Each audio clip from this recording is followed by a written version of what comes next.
Hey guys, what's up? It's me, Gaming with Luigi. Welcome back to a brand new video. So today, I have another deck profile. We have the Shino Senshu Barrier, and this time I'm not discussing it alone. I have a friend of mine. So say hello. Hello. So, in fact, he made the deck, so he is with me to explain it even better. So how are you, Yeah. dude? I'm doing okay. A little tired from like all school and everything, but finals are done, so all that shit is gone. Okay, that's pretty good. So, yeah, that's the thing I would like to say first. I apologize for any background noises because they're currently fixing the roof of my house. So, if anything gets loud in the background, I apologize. But that's not gonna be very frequent, I promise. So, all right, let's get this started. So, first off, the first card, Yusenju Kama 2 with the other Yusenju Kamas. Mind So like, explaining that? yeah, sure. So like, Yosenju Kama 2 is really cool because basically what happens is it can attack direct attack as long as you cut down the damage by half. So like, it has 1800 attack right now, but you basically cut it down to 900 damage. It also has like a standard Yosenju effect where if you summon it using a different Yosenju monster, then you can summon a different Yosenju monster or the same one, I guess you have in hand. But you only run one comma too. I only run one comma because um, you want it in the case that, for example, if you have comma two, comma three, then if you do that, you can basically search using comma two to trigger comma three's effect to get comma one. Because your main objective is to get comma one in hand, and like it's best if you can start off with comma one and then comma three copy a comma one as well. That would be great because then you can have a starting field of one, two, and three, one, three, and then one, and bounce twice. But comma two is essentially going to help you search for three in the case that you don't start off with one in hand. Yeah, no, it's pretty awesome. Like, when you actually have all of them in your entire first hand, you literally can normal summon like a chain. So, Yep. and you can actually get those succeeds monsters really fast. So, next up we have the Wind Witches. So to get your synchros going, so general ratio for that is three ice spell, two glass spell, and then one snow bell. Ice is amazing because it's literally like a one card crystal wing. What you can do is if you have an empty field, which works well with the Yosenjus because Yosenjus return back to your Yeah, hand return to at the your end hand every phase. end phase. Yeah, Yeah, so like Ice Spell basically makes it so if you have a clear monster zone, you can special summon it from your hand, and if you do, you can special summon another Wind Witch monster from your deck. So generally, your target will be Glass Spell by then, yeah, and Glass Bell. if you do, then you You add, you spell the add, summon by that way, yeah, then yeah, you get to search again for Snow a Wind Bell. Witch and add it to your hand, which will then just be Snowbell Yeah, and early then game. immediately special summon when there's two wind monsters on the field, and then immediately go Yeah. for um Wind Witch Winter Bell, and then immediately go for Crystal Wing. Winter Bell though, it's good because so like Ice Spell has the effect where you can burn for 500 when it's Yeah, special summon, and and then then Winter Bell yeah, can burn for like whatever the level of the monster that you target which in is your Glass grave. Bell, which is 800, which would be my Yeah, so like preferred. that's like basically 1300 burn damage that you're already dealing to your opponent. Or let's just say your opponent is running like something like Zodiacs or whatever, or like something that's like say they're running I don't know maybe like Starving Venom Fusion Dragon like monster that has a higher level and wants to trigger its effect and destroy your monster. Then you can go for Clear Wing instead of going for Winter Belt, and then you can negate their effect if you decide to chain onto it. And then, as Strike just said, you can go to Crystal Wing easily based off of just the level 7 and Snowbell and make it indestructible, which is really nice. Yeah, totally. And now the main bosses of this deck: the Shinobaron Peacocks and the Shinobaroness Peacock. Yeah, so Shinos are a really cool spirit archetype. They probably are the only thing that actually makes spirits somewhat viable. And what's amazing is that your Yosenjus are both all like level four, which mean they can easily trigger off of like you can easily just take two of them that you don't need, or like if you have wind witches that you don't need, or generally what you want to do is pre-prep and search for at least one other copy. Then you can just use that and tribute it using the ritual spell, East Calling, and then you get the you need. The Baron, Shino Baron's Peacock, which is also called Esprit Lord Hikoku Jaku, is really cool. You get to remove three, like, you get to basically bounce back three of your opponent's monsters. And what's really amazing about this card is the fact that it doesn't target. Like, the problem with most cards is that, like, in the current meta, there's a lot of cards that can avoid targeting effects, Yeah. but this doesn't target at all. So like that just means that you get to just bounce for free without having to worry about like negation due to targeting or like unable to like bounce this back because of target. Yeah. And as well for Shino Baronessness, like Shino Baroness that you can go. The other one is Shino Baroness. Shino Baroness is really cool and what it can do is when it's summoned, it basically does the same thing with the monsters except instead of monsters, it will just deal with the opponent's back row or field spell. And the thing that makes have like a slight edge in its effect is instead of bouncing them back to the hand, where your opponent can just like reset them, it's actually really useful by shuffling them into your opponent's deck. Yeah. Meaning that they become practically like pointless until like later in the game. Happen to just draw into it, which means that it's like. But at the same time, of course, if they solemn you, then I mean, screw that. But like, they probably like. It's generally good to have this if you're sure that if you can read your opponent and think, oh, that's probably not a solemn, like based off of what your opponent's deck is. Yeah. Yeah. And as well in the end phase, both of them, they return to your hand and summon 2 tokens with 1500 attack and defense. Tokens, since they're both level 4, to just like yeah, immediately summon them if your opponent does anything as well. If you have the ritual card again, which is pretty awesome as well. And the tokens you can actually use them as well from the extra deck. synchro summoning. Yeah, synchro summoning.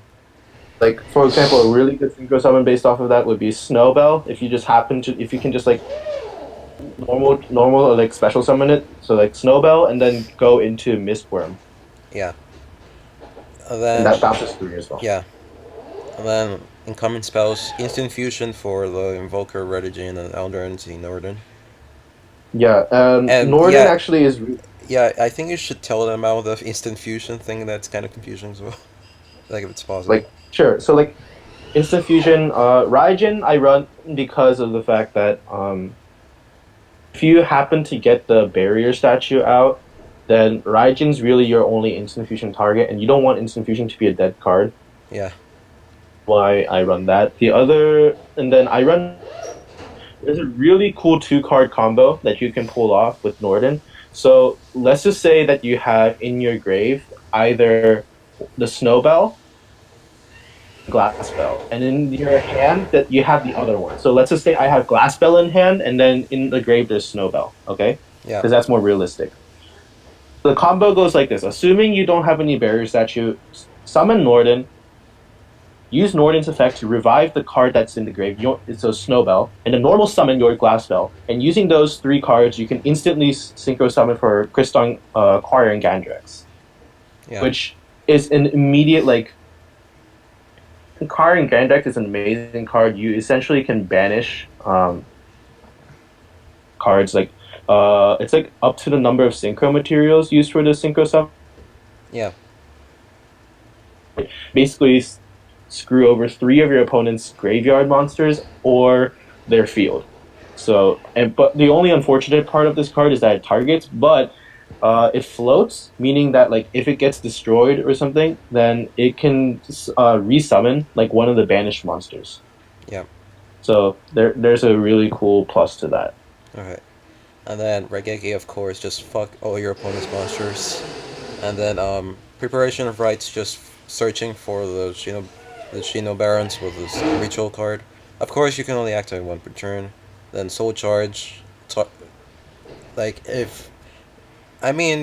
Charge in this deck's like a last resort. It's like a last resort. Yeah, last resort. Yeah, it's like a last resort recovery card that you run. I don't.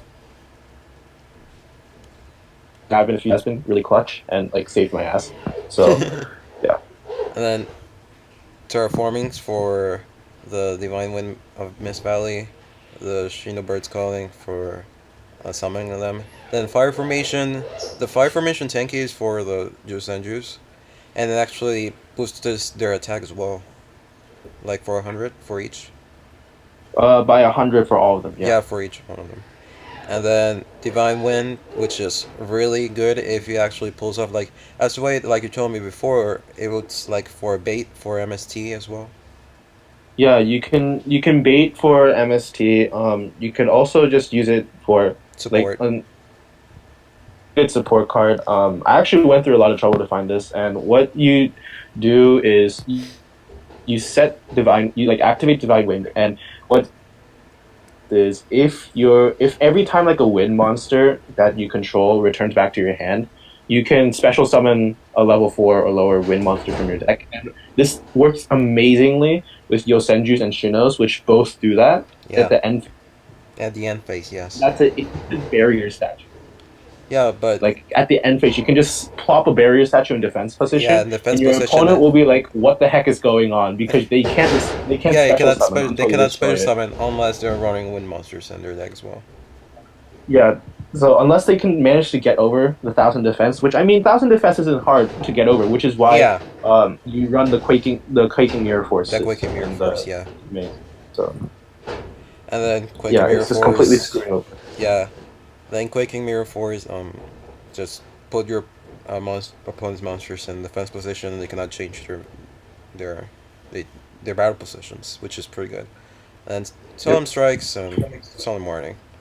Alright, for the extra So deck, we already went through the fusions because of the instant fusion explanation. Then, Kriston Korean Grandex.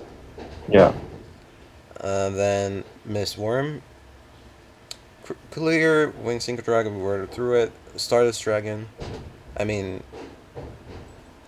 I've seen the possibility to summon it with tokens as well, so that's kind of good. Like if you really need Stardust, yep. and then Stardust is mainly because there's so much like that go on, yeah, so like you want to avoid that as much as possible. yeah, then Clearwood Fast Dragon, which currently right now it's in the OCG. Yeah, it was soon enough. Like it's like gonna be like I think it's September or something like that when Yeah, it'll in become feasible. September. You can replace it for the original clear wing, and you'll be completely fine. Yeah, and then Winwich Winterbell we already went through. Now for the Xyz monsters, Utopia the Lightning, which is pretty awesome with the Juice, since they're level 4, you can immediately go for Xyz for Utopia, and then immediately go for Utopia the Lightning. Yep. And then Castel, which is one of the best Xyz low rank 4 Xyz monsters. Like goes to Emerald. Just search from your graveyard and as well. Like the point of that Gusto is like for just searching 3 monsters in the graveyard. The Augusto is like you basically like recycle three and Yeah, then draw one. recycle. Because It's really the other useful. effect is to target non-effect monsters, but you have all effect monsters, so that effect's kind of useless. So Yeah. and then So another card, yeah, yeah, and Zodiac, Dryden, and Broadbill, and Lightning Chidori.